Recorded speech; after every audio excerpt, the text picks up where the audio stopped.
Hi friends, welcome back to GK kitchen YouTube channel. ಇವತ್ತು ನಾನು ನೋಡಿ ಮಧ್ಯಾಹ್ನ ಊಟಕ್ಕೋಸ್ಕರ ಬರೀ ಬೇಳೆ ಸಾಂಬಾರನ್ನ ರೆಡಿ ಮಾಡ್ಕೊಳ್ತಾ ಇದ್ದೀನಿ. ನೋಡಿ, ಒಂದು ಪಾವು ಅಂಕಿಂತ ಒಂದು ಸ್ವಲ್ಪ ಕಡಿಮೆ ತೊಗರಿ ಬೇಳೆ ತೊಗೊಂಡಿದ್ದೀನಿ.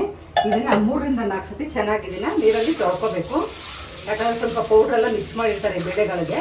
ಅದನ್ನು ನಾನು 2 ರಿಂದ 3 ಸತಿ ನೀಟಾಗಿ ತೊಳೆದು ಇದನ್ನು ನೋಡಿ ಚೆನ್ನಾಗಿ ಈ ಥರ ಕಲಿಸ್ಕೊಂಡು ತೊಳಿಬೇಕು. ಆವಾಗ ಚೆನ್ನಾಗಿ ಪೌಡ್ರೆಲ್ಲ ಹೋಗುತ್ತೆ.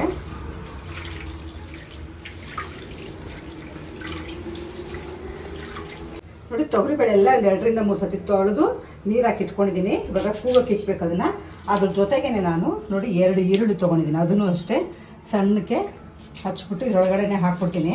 ಈ ಮನೇಲಿರೋರ್ಗಂತೂ ಡೈಲಿ ಬೆಳಿಗ್ಗೆ ನಾಷ್ಟ ಏನಪ್ಪ ಮಾಡೋದು, ಮಧ್ಯಾಹ್ನ ಊಟ ಏನಪ್ಪ ಮಾಡೋದು, ಅದೇ ಒಂದು ರಿಸ್ಕ್ ಆಗಿಬಿಡುತ್ತೆ.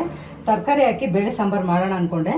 ಮಕ್ಕಳು ಏನು ಬೇಡ, ಬರೀ ತಿಳಿ ಬೇಳೆ ಸಾಂಬಾರು ಮಾಡಿಬಿಡಮ್ಮ ಅದ್ರ ಜೊತೆಗೆ ಅಂದರು. ಇವಾಗ ಚಿಕನ್ ತರಕ್ಕೂ ಹೋಗಿದ್ದಾರೆ. ಚಿಕನ್ ಫ್ರೈ ಕೂಡ ಜೊತೆಲೇ ಮಾಡಬೇಕು. ಬರೀ ಬೇಳೆ ಸಾಂಬಾರು ಮಾಡಿದ್ರೆ ಅದ್ರ ಜೊತೆಗೆ ನಂಚ್ಕೊಳಕ್ಕೆ ಚೆನ್ನಾಗಿರುತ್ತೆ ಅಂತ ಹೇಳಿದ್ರು. ಅದಕ್ಕೆ ಬೇಳೆ ಸಾಂಬಾರಿಗೆ ಫಸ್ಟ್ ಇಟ್ಬಿಡೋಣ ಅಂತ ಅಂದ್ಬಿಟ್ಟು ಇಡ್ತಾ ಇದ್ದೀನಿ. ನೋಡಿ, ಈರುಳ್ಳಿ ಎಲ್ಲ ಇದ್ರ ಜೊತೆಗೆ ಹಾಕ್ಕೊಂಡ್ಮೇಲೆ ನಾಟಿ ಟೊಮೆಟೊನ ಹಾಕ್ಕೊಳ್ತೀನಿ ಜಾಸ್ತಿ. ನಾನು ಸಾಂಬಾರಿಗೆಲ್ಲ ಚೆನ್ನಾಗಿರುತ್ತೆ ಟೇಸ್ಟಾಗಿ ಅಂತ. ಆಮೇಲೆ ತೊಳ್ಕೊಂಡು ನೋಡಿ ಕಟ್ ಮಾಡಬೇಕಾದ್ರೆ ಇದ್ರದ್ದು ಇರುತ್ತಲ್ಲ ತೊಟ್ಟು, ಅದನ್ನು ಕಟ್ ಮಾಡಿ ತೆಗೆದುಬಿಡ್ತೀನಿ. ಯಾಕಂದರೆ ನನಗೂ ಗೊತ್ತಿರಲಿಲ್ಲ. 1-2-3 ಜನ ಹೇಳಿದ್ರು ಇದಕ್ಕೆ ಡೈರೆಕ್ಟಾಗಿ ಇಂಜೆಕ್ಷನ್ ಕೊಟ್ಬಿಟ್ಟಿರ್ತಾರೆ ಅಂತ. ಅದಕ್ಕೋಸ್ಕರ ಏನು ಮಾಡ್ತೀನಿ, ಅವತ್ತಿಂದ ಮೈಂಡಲ್ಲಿ ಫಿಕ್ಸ್ ಆಗಿಬಿಟ್ಟಿರುತ್ತೆ ಅದು. ಅದಕ್ಕೆ ಇದನ್ನು ತೆಗೆದುಬಿಡ್ತೀನಿ ನಾನು ಯಾವಾಗೂ. ನಾಟಿ ಟೊಮೆಟೊದಲ್ಲಿ ಮತ್ತು ಫಾರಮ್ ಟೊಮೆಟೊ ಎರಡರಲ್ಲೂ ಇದನ್ನು ತೆಗೆದುಬಿಡಬೇಕು.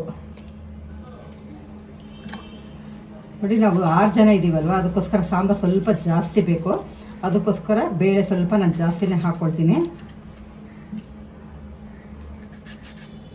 ನೋಡಿ, ಟೊಮೆಟೊ ಎಲ್ಲ ಹಾಕೊಂಡ್ಮೇಲೆ ಜೊತೆಗೆ ನಾನು 1.5 ಸ್ಪೂನಷ್ಟು ಜೀರಿಗೆ ಕೂಡ ಹಾಕ್ಕೊಂಡು ಅದಕ್ಕೆ 1 ಸ್ಪೂನ್ ಎಣ್ಣೆ ಹಾಕಿ ಇದನ್ನು ಒಂದು 3 ವಿಷಲ್ ಕೂಗಿಸ್ಕೊಂಡ್ಬಿಡ್ತೀನಿ. ಇವಾಗ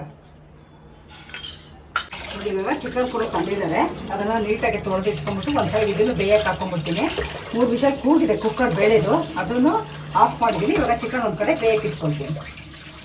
ನೋಡಿ, ತೊಳೆದಿಲ್ಲ ತೋರ್ಲಾಕೊಂಡಿದ್ದೀನಿ ಒಂದು ತಟ್ಟೆಗೆ. ಒಂದೇ ಒಂದು ಈರುಳ್ಳಿ ಹಚ್ಕೊಳ್ತಾ ಇದ್ದೀನಿ ಇವಾಗ ಒಗ್ಗರಣೆಗೆ. ಇವಾಗ ಬಾಣಲಿ ಕಾದಿದೆ, ಇದಕ್ಕೆ ಸ್ವಲ್ಪ ನಾನು ಎಣ್ಣೆ ಹಾಕ್ಕೊಳ್ತಾ ಇದ್ದೀನಿ ಈರುಳ್ಳಿ ಫ್ರೈ ಮಾಡೋಕ್ಕೆ. ನೋಡಿ, ಇವಾಗ ಎಣ್ಣೆ ಕಾದಿದೆ. ಹಚ್ಚಿರೋಂಥ ಒಂದು ಈರುಳ್ಳಿನ ಹಾಕ್ಕೊಳ್ತಾ ಇದ್ದೀನಿ. ಚೆನ್ನಾಗಿದ್ದನ್ನು ಸ್ವಲ್ಪ ಕಲರ್ ಚೇಂಜ್ ಆಗೋದು ಫ್ರೈ ಮಾಡ್ಕೊಳ್ಳೋಣ ಇದನ್ನು. ನೋಡಿ, ಈರುಳ್ಳಿ ಚೆನ್ನಾಗಿ ಇವಾಗ ಫ್ರೈ ಆಗಿದೆ. ಶುಂಠಿ ಬೆಳ್ಳುಳ್ಳಿ ಪೇಸ್ಟ್ ಮಾಡ್ಕೊಂಡಿದ್ದೀನಿ. ಇದನ್ನು ಹಾಕ್ಕೊಳ್ತಾ ಇದ್ದೀನಿ. ಹಾಕೊಂಡು ಚೆನ್ನಾಗಿದೆ, ಸ್ವಲ್ಪ ಹಸಿ ಸ್ಮೆಲ್ ಹೋಗೋದು. ಇದನ್ನು ಚೆನ್ನಾಗಿ ಫ್ರೈ ಮಾಡ್ಕೊಳ್ಳೋಣ.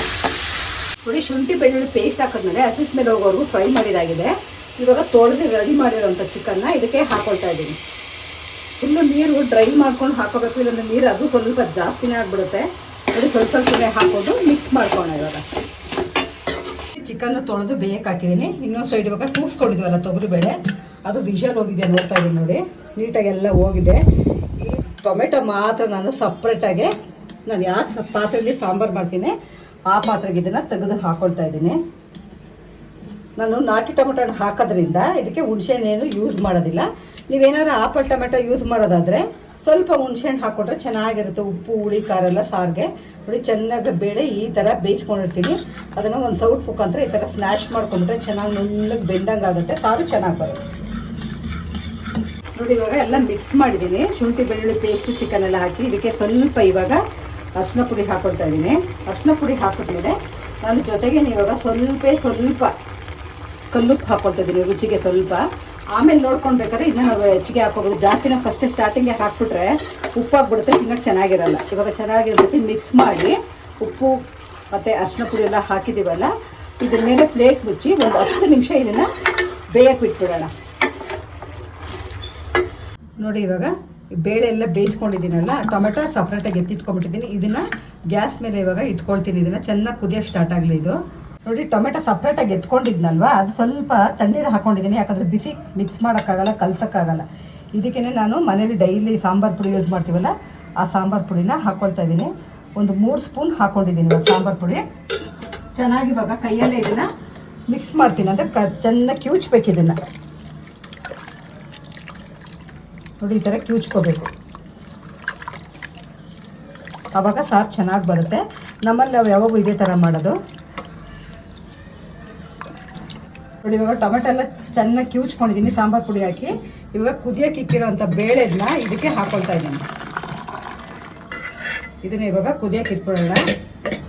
ನೋಡಿ ನೋಡಿ ಕುದಿಯೋಕ್ಕೆ ಸ್ಟಾರ್ಟ್ ಆಗೋಷ್ಟೊತ್ತಿಗೆ ಇದಕ್ಕೆ ರುಚಿಗೆ ತಕ್ಕಷ್ಟು ನಾನು ಉಪ್ಪು ಕೂಡ ಹಾಕೊಡ್ತಾ ಇದ್ದೀನಿ. ನೋಡಿ ಸ್ವಲ್ಪ ಹಾಕೊಂಡು ನೋಡ್ಕೊಳ್ಬೇಕಾದ್ರೆ ಆಮೇಲೆ ಹಾಕೋಬೋದು. ಆಮೇಲೆ ಸ್ವಲ್ಪ ಅರಿಶಿನ ಪುಡಿ, ಆಮೇಲೆ ಕೊತ್ತಂಬರಿ ಸೊಪ್ಪು ಸ್ವಲ್ಪ ಹಾಕ್ಕೊಡ್ತೀನಿ. ಚೆನ್ನಾಗಿ ಇವಾಗ ಕುದಿಯೋಕ್ಕೆ ಸ್ಟಾರ್ಟ್ ಆಗಲಿ. ಇವಾಗ ನೋಡು ಸಾರು ಕುದಿಯೋಕ್ಕೆ ರೆಡಿಯಾಗಿದೆ. ಇವಾಗ ಇದನ್ನು ಪಕ್ಕಕ್ಕಿಟ್ಟು ಇದಕ್ಕೆ ನಾವು ಒಗ್ಗರಣೆ ಮಾಡ್ಕೊಳ್ಳೋಣ. ಇವಾಗ ಬೇಳೆ ಎಲ್ಲ ನಾನು ಕುಕ್ಕರಲ್ಲೇ ಬೇಯಿಸ್ಕೊಂಡಿದ್ನಲ್ಲ, ಅದರಲ್ಲೇ ಒಗ್ಗರಣೆ ಹಾಕ್ಬಿಟ್ಟು ತೊಳೆಯಕ್ಕೆ ಹಾಕ್ಬಿಡ್ತೀನಿ. ಹೇಗಿದ್ರು ಇದು ತೊಳಿಬೇಕಲ್ವ, ಅದಕ್ಕೋಸ್ಕರ ನಾನು ಅದೇ ಯೂಸ್ ಮಾಡ್ತಾ ಇದ್ದೀನಿ. ನೋಡಿ ಸ್ವಲ್ಪ ನೀರಿದೆ, ಇದೆಲ್ಲ ಡ್ರೈ ಆಗಿಬಿಡಲಿ ಇದು. ನೋಡಿ ಇವಾಗ ಕುಕ್ಕರ್ ಕಾದಿದೆ, ಇದಕ್ಕೆ ಒಂದು 2-3 ಸ್ಪೂನ್ ಎಣ್ಣೆ ಹಾಕ್ಕೊಳ್ತಾ ಇದ್ದೀನಿ. ಬರೀ ಒಗ್ಗರಣೆಗಲ್ವ, ಸಾಕಷ್ಟೇ. ಇವಾಗ ನೋಡಿ ಎಣ್ಣೆ ಕಾದಿದೆ, ಸ್ವಲ್ಪ ಸಾಸಿವೆ ಹಾಕ್ಕೊಳ್ತಾ ಇದ್ದೀನಿ. ಸಾಸಿವೆ ಚೆನ್ನಾಗಿ ಸಿಡಿದ್ಬಿಡ್ಲಿ. ನೋಡಿ ಸಾಸಿವೆ ಸಿಡಿತಾ ಇದೆ. ಹಚ್ಚಿರೋಂಥ ಒಂದು ಈರುಳ್ಳಿ ಹಾಕ್ಕೊಳ್ತಾ ಇದ್ದೀನಿ. ನೋಡಿ ಇವಾಗ ಈರುಳ್ಳಿ ಹಾಕೊಂಡು ಫ್ರೈ ಮಾಡಿದ್ರೆ ಸ್ವಲ್ಪ ಕರಿಬೇವು ಜೊತೆಗೇನೆ ಇಂಗು ಕೂಡ ಹಾಕೊಂಡ್ಬಿಡ್ತೀನಿ. ಹಾಕೊಂಡು ಚೆನ್ನಾಗಿದ್ದೀನಿ ಫ್ರೈ ಮಾಡ್ಕೊಳ್ಳೋಣ. ಕರಿಬೇವು ಈರುಳ್ಳಿ ಎಲ್ಲ ಫ್ರೈ ಮಾಡ್ಕೊಂಡಿದ್ದೀನಿ. ಚೆನ್ನಾಗಿ ಸ್ವಲ್ಪ ಕಲರ್ ಚೇಂಜ್ ಆಗಿದೆ. ಇದನ್ನು ಆಫ್ ಮಾಡ್ಕೊಂಡು ಇವಾಗ ಸಾಂಬಾರು ಕುದೀತಿತ್ತಲ್ಲ ಅದಕ್ಕೆ ಹಾಕೊಳ್ಳೋಣ. ಒಗ್ಗರಣೆ ಇವಾಗ ಸಾರಿಗೆ ಹಾಕ್ಕೊಳ್ತಾ ಇದ್ದೀನಿ. ಆಮೇಲೆ ಸ್ವಲ್ಪ 1-2 ಸೌಟಷ್ಟು ಸಾರು ನೋಡಿ ಈ ಕುಕ್ಕರ್ಗೆ ಹಾಕ್ಕೊಂಡು ಇದನ್ನು ಈ ಥರ ಮಿಕ್ಸ್ ಮಾಡಿ ಸಾಂಬಾರೊಳಗೆ ಹಾಕ್ಕೊಳ್ತೀನಿ. ಇವಾಗ ಸಾರು ರೆಡಿಯಾಗಿದೆ. ಒಂದು ಸೈಡ್ ಚಿಕನ್ ಬೇಯಕ್ಕೆ ಇಕ್ಕಿದ್ವಿ, ಇವಾಗ ಅದಕ್ಕೆ ರೆಡಿ ಮಾಡ್ಕೊಳ್ಳೋಣ. ಇವಾಗ ನೋಡಿ ಒಂದು ಸೈಡ್ ನಾವು ಚಿಕನ್ ಬೇಯಕ್ಕೆ ಇಕ್ಕೊಂಡಿದ್ವಲ್ಲ, ನೋಡಿ ಎಷ್ಟು ಚೆನ್ನಾಗಿ ಬೆಂದಿದೆ ಮತ್ತು ನೀರೆಲ್ಲ ಹಾಗೇ ಇದೆ. ಅದನ್ನ ಏನು ಮಾಡೋಣ, ಇವಾಗ ಚೆನ್ನಾಗಿ ಒಂದ್ಸತಿ ಮಿಕ್ಸ್ ಮಾಡ್ಕೊಳ್ಳೋಣ. ಈ ಟೈಮಲ್ಲಿ ಇವಾಗ ನಾನು ಏನು ಮಾಡ್ತೀನಿ ಅಂದರೆ 1-2 ಸ್ಪೂನಷ್ಟು ಗರಂ ಮಸಾಲ ಪೌಡ್ರು ಹಾಕ್ಕೊಳ್ತಾ ಇದ್ದೀನಿ. ನಾನು ಇದಕ್ಕೆ ಇವತ್ತು ಯಾವುದೇ ರೀತಿ ರುಬ್ಕೊಂಡಿಲ್ಲ. ನೋಡಿ ಗರಂ ಮಸಾಲ ಹಾಕ್ಕೊಳ್ತಾ ಇದ್ದೀನಿ. ಹಾಕ್ಕೊಂಡು ಚೆನ್ನಾಗಿದ್ದನ್ನ 1-2 ನಿಮಿಷ ಹಾಗೆ ಮಿಕ್ಸ್ ಮಾಡ್ಕೊಳ್ಳೋಣ. ಗರಂ ಮಸಾಲ ಪೌಡ್ರ್ ಹಾಕಿದ್ಮೇಲೆ ಈಗ ನಾನು 1 ಸ್ಪೂನಷ್ಟು ಪೆಪ್ಪರ್ ಪೌಡ್ರ್ ಕೂಡ ಹಾಕ್ಕೊಂಡು ಚೆನ್ನಾಗಿವಾಗ ಇದನ್ನು ಮಿಕ್ಸ್ ಮಾಡ್ತಾ ಇದ್ದೀನಿ. ತಿಳಿ ಸಾಂಬಾರು ಮಾಡ್ಕೊಂಡಿದ್ದೀವಲ್ಲ, ಬೇಳೆ ಸಾಂಬಾರು, ಅದಕ್ಕೆ ಚೆನ್ನಾಗಿರುತ್ತೆ ಸೈಡಾಗಿದು. ಇವಾಗ ಮಿಕ್ಸ್ ಮಾಡಿದ್ಮೇಲೆ ಇದಕ್ಕೆ ಇವಾಗ ಸ್ವಲ್ಪ ಚಿಲ್ಲಿ ಪೌಡ್ರ್ ಕೂಡ ಹಾಕ್ಕೊಳ್ತೀನಿ. ಇವಾಗ ನೋಡಿ ಇದಕ್ಕೆ ಯಾವುದೇ ರೀತಿ ನಾನು ಖಾರ ಹಾಕ್ಕೊಂಡಿಲ್ಲ, ಚಿಲ್ಲಿ ಪೌಡ್ರೇ ಹಾಕ್ಕೊಳ್ತಾ ಇರೋದು. ಹಾಕ್ಕೊಂಡು ಚೆನ್ನಾಗಿ ಇವಾಗ ಇದನ್ನು ಮಿಕ್ಸ್ ಮಾಡ್ಕೊಳ್ಳೋಣ. ಈಗ ಚಿಲ್ಲಿ ಪೌಡ್ರ್ ಹಾಕಿದ್ದು, ಗರಂ ಮಸಾಲ, ಪೆಪ್ಪರ್ ಪೌಡ್ರು ಎಲ್ಲ ಹಾಕಿದಾಗೆ ಡ್ರೈ ಪೌಡ್ರುಗಳೇ ಹಾಕ್ಕೊಂಡಿದ್ದೀನಿ. ಈಗ 1 ದೊಡ್ಡ ಸ್ಪೂನಲ್ಲಿ ಧನಿಯಾ ಪುಡಿ ಕೂಡ ಹಾಕ್ಕೊಳ್ತಾ ಇದ್ದೀನಿ. ಇವತ್ತು ಯಾವುದೇ ರೀತಿ ಏನೂ ರುಬ್ಬಿಲ್ಲ, ಹಾಗೆ ಮಾಡ್ತಾಯಿದ್ದೀನಿ. ಇದು ಅಷ್ಟೇ ತುಂಬಾ ಚೆನ್ನಾಗಿ ಬರುತ್ತೆ. ಅದಕ್ಕೋಸ್ಕರ ನಿಮಗೂ ಇದನ್ನು ವಿಡಿಯೋನ ಶೇರ್ ಮಾಡೋಣ ಅಂತ ಇವತ್ತು ಟ್ರೈ ಮಾಡಿದ್ದೀನಿ. ನೀವು ಮರಿದಿರ ನಿಮ್ಮಲ್ಲಿ ಹೆಂಗಿದ್ರು ನಾಳೆ ಸಂಡೇ ಟ್ರೈ ಮಾಡಿ ನೋಡಿ, ಸೂಪರಾಗಿ ಬರುತ್ತೆ.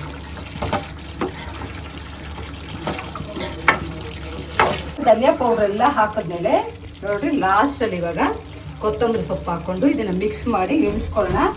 ಇದಕ್ಕೆ ಯಾವುದೇ ರೀತಿ ನಾನು ಮಸಾಲೆ ಹಾಕಿಲ್ಲ, ನೀವೇ ನೋಡ್ಕೊಂಡ್ರೆ ಎಲ್ಲ ಡ್ರೈ ಪೌಡ್ರ್ ಹಾಕಿದ್ದೀನಿ.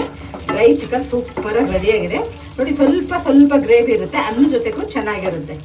ಬೇಕಿದ್ರೆ ನೀವು ಕೊನೆಯದಾಗಿ ಸ್ವಲ್ಪ ನಿಂಬೆಹಣ್ಣಿಂದು ರಸ ಬೇಕಾದರೂ ಹಾಕೋಬೋದು ತಿನ್ನೋರಾದರೆ, ಇಲ್ಲ ಹಾಗೆ ಕೂಡ ತಿನ್ಬೋದು. ನೋಡಿ ಇವಾಗ ಚಿಕನ್ ರೆಡಿಯಾಗಿದೆ. ಇದನ್ನು ಆಫ್ ಮಾಡ್ಕೊಳ್ತೀನಿ.